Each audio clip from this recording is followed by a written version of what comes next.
and create locally hazardous seas. Small craft could be damaged and briefly high winds and suddenly high waves. Locations impacted include West Point, Santa Cruz Island.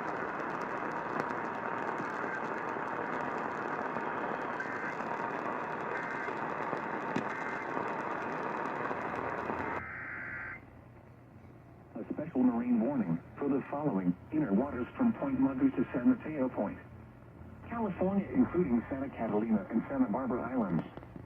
The National Weather Service in Oxnard has issued a special marine warning for the entire southwest California coastal waters area until 10:15 p.m. Pacific Daylight Time. At 8:17 p.m. Pacific Daylight Time, numerous severe thunderstorms were moving across much of the coastal waters and are expected to continue through late this evening. The storms are moving northwest at around 25 knots.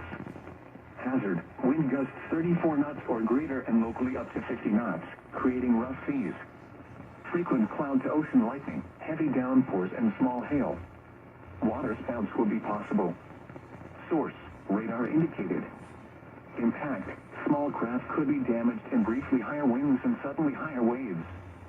Locations impacted include Santa Cruz Island, Catalina Island, Point Mugu, Anacapa Island, Point Dume, Avalon, Two Harbors, Malibu, Pismo Beach, Point Sal, Port of Los Angeles, Point Conception. Thunderstorms can produce sudden water spouts. Water spouts can easily overturn boats and create locally hazardous seas. Seek safe harbor immediately.